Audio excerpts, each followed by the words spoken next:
Welcome to my diversity and inclusion campaign, and today I will be campaigning for English learners and for bilingual education.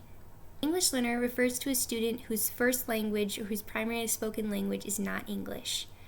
So these students would speak a different language, their native language, at home or in their community, and would only speak English at school. There's been a little confusion over what to call these students over the years. They've also been referred to students who take English as a second language, or ESL students, or ELL students, English language learner students, or limited English proficient students, or LEP students. But all of these terms are very negative in connotation. They basically refer to what students can't do and doesn't refer to what they can do with their knowledge on their native language. So I will be referring to them as EL students in this presentation because it is the most inclusive and represents these students, I think, the best.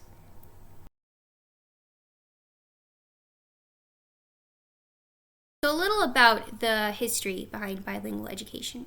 According to E. Stevens in the Equality, Opportunity, and Justice, bilingual education has existed in the U.S. for a long time, since the U.S. has always been comprised of immigrants coming over and bringing their culture and their native language when they enter the U.S. And schools were, for the most part, okay with teaching students in their native language at school and along with English. But this was largely erased after World War I due to the fear of foreigners that was going on at the time and an influx of immigrants coming from all over the world with so many different backgrounds and who spoke multiple languages. So schools weren't able to accommodate all students who spoke multiple languages. So learning only in English became part of the Americanization process, where people were basically told, if you want to be an American, you have to learn to speak English and only speak English, and you have to leave your native language behind. But this all changed in 1968 with the passing of the Bilingual Education Act, which grants schools the ability to accommodate language minority students.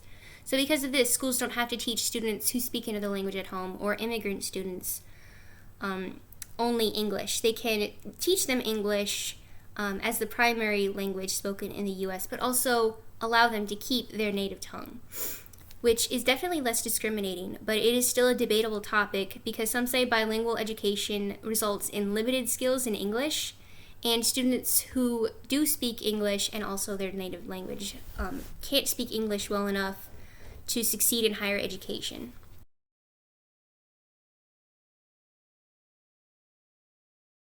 So what are the needs for this group of students? Well, first of all, it is a very big group of students. According to the U.S. Department of Education, in the 2014 and 2015 school year, 4.8 million, or 10% of students in public schools in the U.S. were English learners. And this number is only subject to increase in the past few years. If we wanted to support students' identity and their culture, then we have to encourage students to keep their native language and not give it up. Still, we want students to succeed, and they will need proficient English skills in order to succeed in education in the U.S.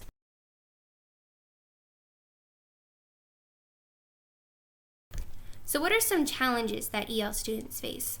Well, some challenges include the pressure to integrate into American ideals and the pressure to keep up cultural background in native languages, monolinguistic teachers and peers, stereotypes about national heritage or immigrant status, clashes in cultural differences and language differences, becoming proficient in English while possibly not becoming more proficient in native language, other factors such as socioeconomic status or poverty, which definitely go along with immigrant students, and over and under referring students to special education.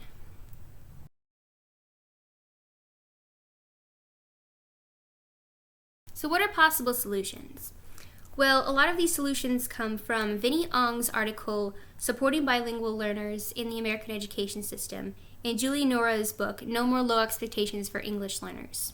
They recommend having adequately qualified bilingual teachers and more of these teachers in public schools, showing value in students' native language and building off of their knowledge of it.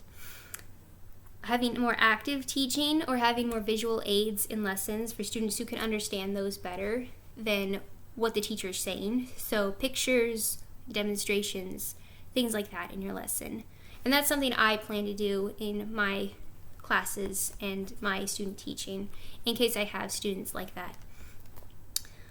For students who may qualify for special ed or may not qualify for special ed, gathering data about their programs and about their student performance can give teachers an insight into whether or not they should be referred to special ed.